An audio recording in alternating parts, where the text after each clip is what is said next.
ورجعت لكم تاني في فيديو جديد. فيديو النهاردة في مشكلة دايما بتواجه الناس أصحاب الساعات المزدوجة اللي هي عقارب ورقمية. بصوا معايا كده اهي الساعة 6:15.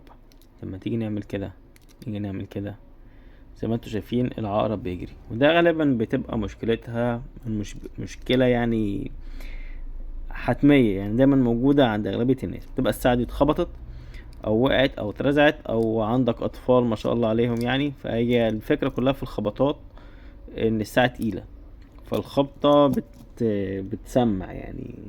الساعة كل ما بتخف، يعني لو تلاحظ لو مسكت كاسيو جي شوك او ما شابه اي حاجة اوريجينال تلاقي وزنها كده معقول، انت فاهم، مش بالتقل. الماتيريال بتاع الساعة ما بتحسبش بالتقل، تمام. فعشان كده بتلاقي العقارب دي فكت، وساعات لا قدر الله بتوصل لمرحلة ان المكنة بتاعت العقارب نفسها بتبوظ، تمام. طيب هنعمل ايه سوا النهاردة؟ هنفتح الساعة سوا ونشوف ايه الدنيا بتاعتها. نجيب المفك بس. اول خطوة انا بحب اعملها دايما مع الساعات دي ان احنا نسيب اي غطا او اي حاجة كده جنبنا عشان نحط فيها الزيادات او الحاجات اللي بنفكها يعني. في مفك تايه عندي لقيته، ماشي. اول حاجة هنعملها المسامير اللي هي بتاعت الجوانب دي اللي ماسكة الاستيك دي بتبقى كبس. فاول حاجة محتاجين نعملها ان احنا نفك المسامير دي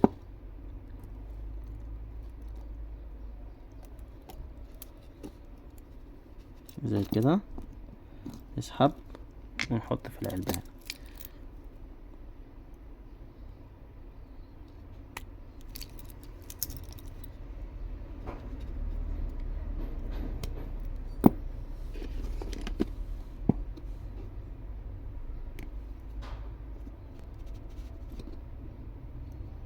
طيب المسمار ده مرخم شوية، هنحاول ان احنا نبيت فيه مفك ونلفه على اساس انه يتحرك من مكانه.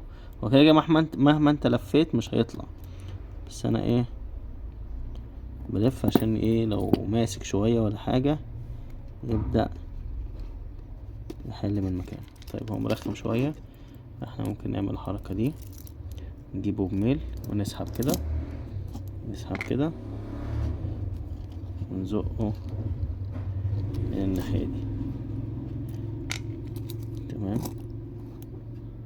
بحب الناس دايما تخلي بالها من ساعاتها وتنضفها اول باول.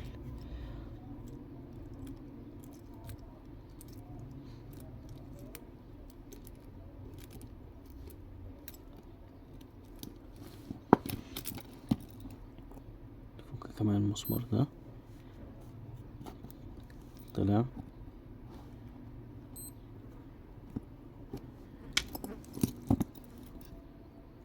والله دايما الناس اللي بتجيب لي ساعات كده بقول لهم يعني هي مصلحة ليا ان تطلع بقى مكنة بقى، وبرضه نفس الفكرة هنقوم جايين كده بميل ونسحب لبره.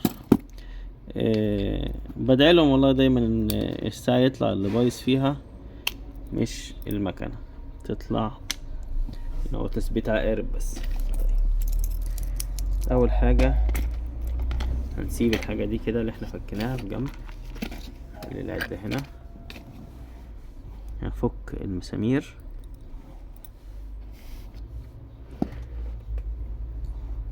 زاوية التصوير بس اظبطها، تمام.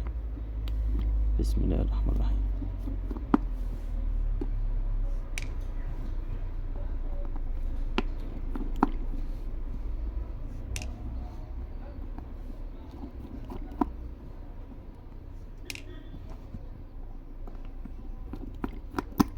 الساعة دي بتبقى 2 مكنة خاصة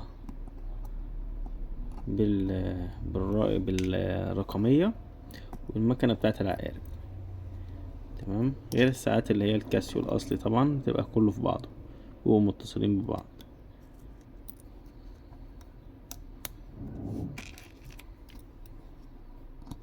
أول حاجة بنفك الحجر ده، حجر القرص ده يبقى خاص بالساعة الرقمية. بصوا كده فكنا الحجر فصل، تمام.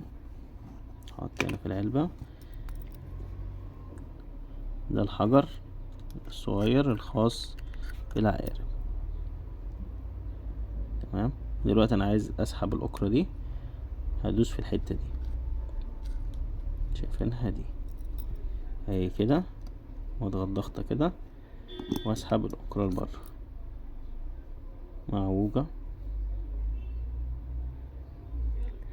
شايفين النواجي اللي فيها، فهي الخبطة جت في الأكرة وسمعت جوه في المكنة.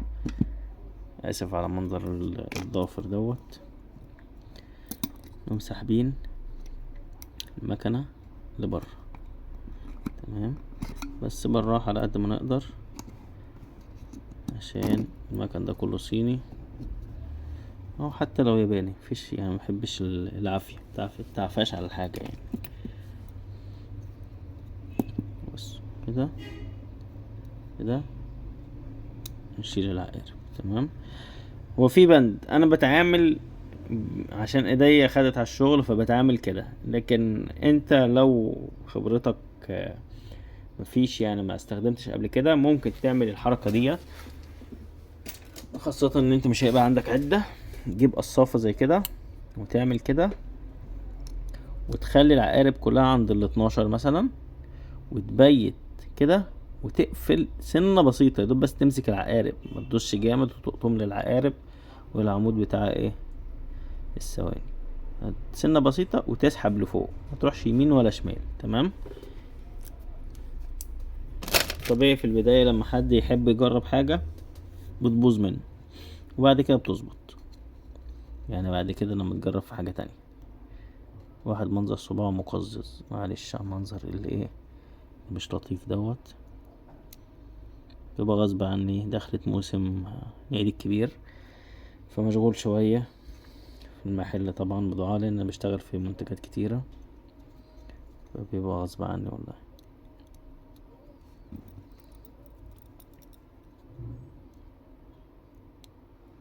دلوقتي هنبيت العقارب تاني ويا رب يطلع. المشكلة كلها مشكلة تثبيت عقرب، مش ان احنا نغيره مكنة عشانه وعشاني عشان انا مش فاضل الصيانة اليومين دول شوية. هو كده تمام. نيجي نلعب، حرك، الحمد لله طلع بس حوار ان العقرب كان فالت، لكن مش حوار مكنة. هنركب الثواني ونركب له حجر، لان هو الحجر خلصان.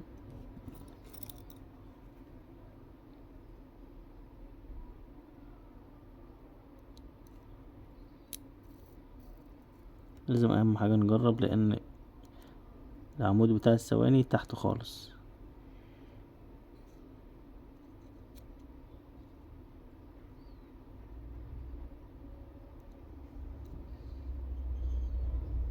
كده تمام.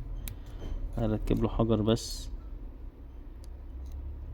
للساعة العقارب.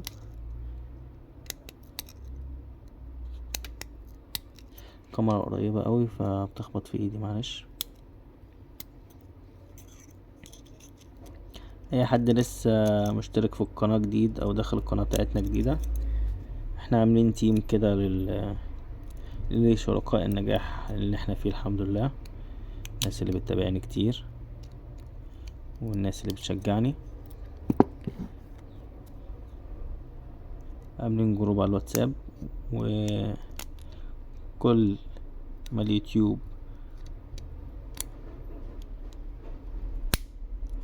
كان الحجر الأمان بتاع الحجر متن عليه بطريقة غريبة. طول ما اليوتيوب بيكمل الأرباح بتاعتي $100، بنعمل سحب على ساعة. وأنا عايز أخد رأي لو اللي في الجروب سامعيني في الفيديو دوت، عايز أخد رأيكم في حوار إن أنا بفكر أعمل السحب المرة دي على ساعة سمارت. ركب بس حجر للراجل، بفكر نخليها سمارت، مع ان انا ما بحبش السمارتات، بس جايز يكون انتوا نفسكوا في حاجه سمارت. ايوه سمارت اسكيمي. الفكره كلها انا عايز ايه يعني، عايز تبقى الهديه قيمه شويه.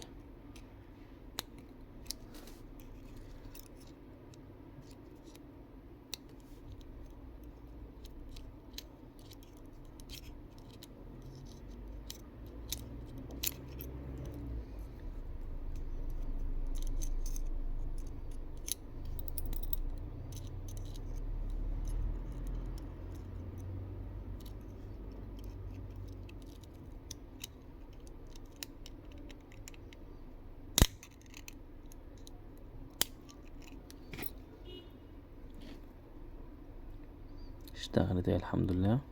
نبدأ بقى نرجع كل حاجة مكانها. اول حاجة نعملها ان احنا هنسحب العمود تاني،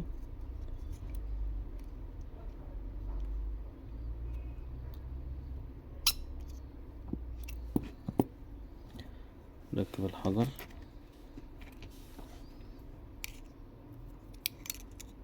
بس نحط له الكاوتش اللي هو الحباسة بتاعة الحجر الصغير. نركب الحجر القرص دي احنا بنسميها بقى ايه، ساعة على الرق. هي وقفت عشان احنا سحبنا الأكرة، تمام، سحبنا العمود.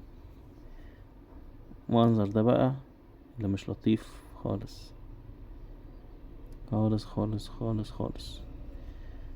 نقفلها يعني نفسي انا عايز انضفها له والله، بس عليا ضغط بصراحة. انا مش فايق لكل ده يعني. انا كويس اصلا عملتها له، بصوا متبهدله خالص.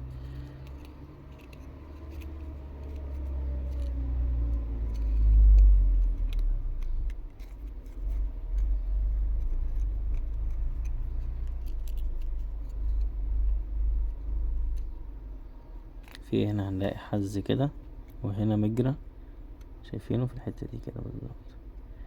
فاحنا على اساسها بنبيت المكنة كده. المكنة بيتت كده اهي. نركب بقى الأكرة عشان نشغلها عقارب، وكده اشتغلت عقارب ورقم. نسيت اقول لكم، لما تيجي تركبوا العقارب اظبطوها على 12 عشان ما تحدفش معاكم بعيد عن الساعة. يعني لو جينا عند 12 كده هنلاقي عقرب الساعات متحرك سنة بسيطة لا تذكر. بصوا الدقايق مثلا كده بالظبط، الساعات راجع لورا سنة. هي مش باينة قوي بس انا محبتهاش يعني، بس تشتغل عادي يعني. حاجة لا تذكر يعني خالص. يعني انت تشوفها عادية بس انا مش شايفها عادية. ما علينا. نرجع بقى نركب كل حاجة. هي لو ظاهرة جامد اظبطها له، بس هي مش ظاهرة يعني. حوار العقرب تبان لي يعني. نحط بس ايه،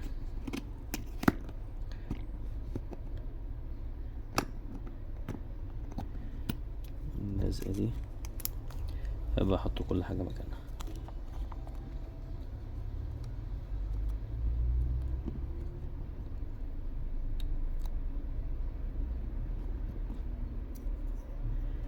وده بتاع المنبه، ده بتاع الصوت، تمام.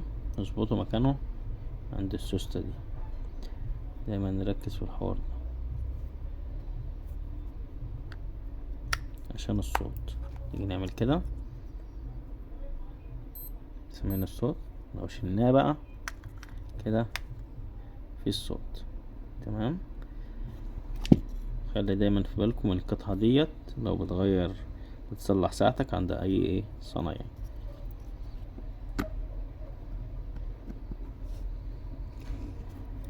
ونرجع ونركب الاربع مسامير. المهم انتوا لو اي حد مشاهد جديد عايز ينضم للجروب بتاعنا، هتلاقوا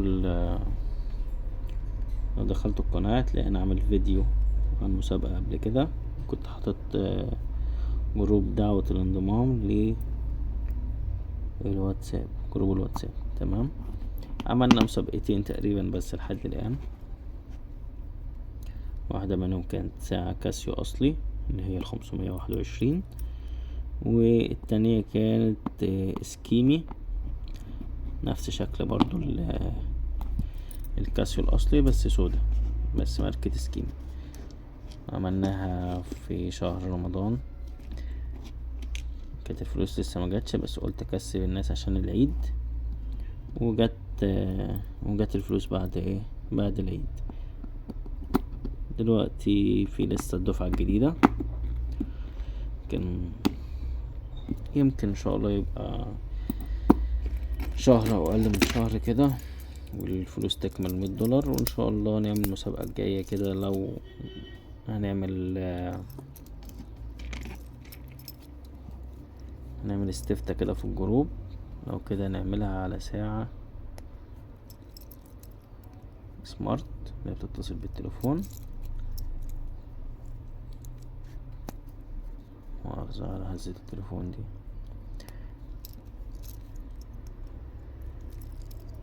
دايما نركز في حوار السير، القفل بيبقى ناحية ال12، تمام، ناحية ال12 هنا بيبقى القفل ده.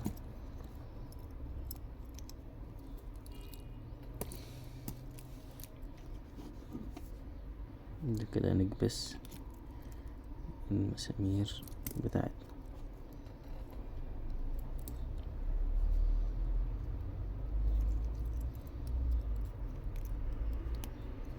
انا الاول كنت بعمل الفيديوهات بتاعتي بكمل الساعة لوحدي، يعني تقفيل الساعة، بس بقيت احط في بالي ان ممكن حد وهو بيقفل تقف قدامه حاجة وانا مش قايلها.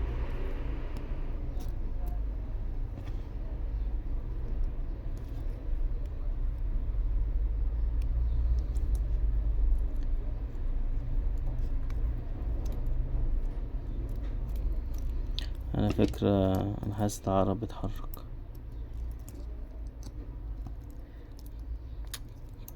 كده، تبقى فيها حوار مكنة.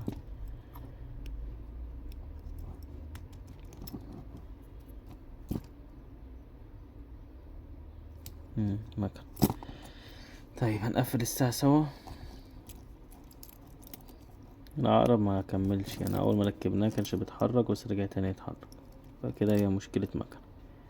وصاحب الساعة قال لي لو مكنة بتعملهاش،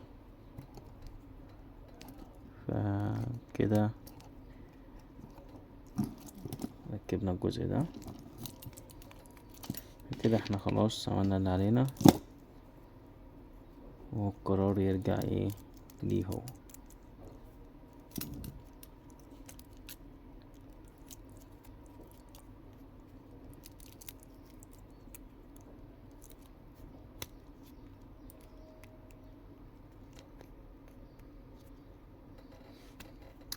انا مش المرة دي الفيديو حاسه مش لطيف، معلش اعذروني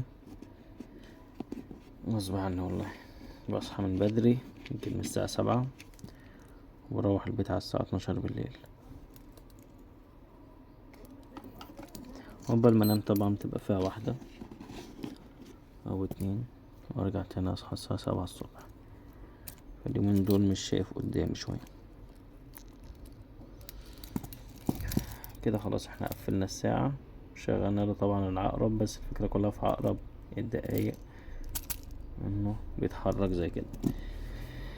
اتمنى تكونوا استفدتم من الفيديو. اهم نصيحة في الفيديو دوت تخلي بالك من الساعة بتاعتك، خاصة الساعات اللي هي المزدوجة الكبيرة التقيلة ديت، لانها بتتخبط دايما، يعني خبطتها سهلة وبتبوظ المكنة، خاصة المكنة العقارب.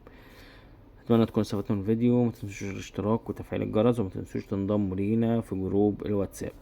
شكرا.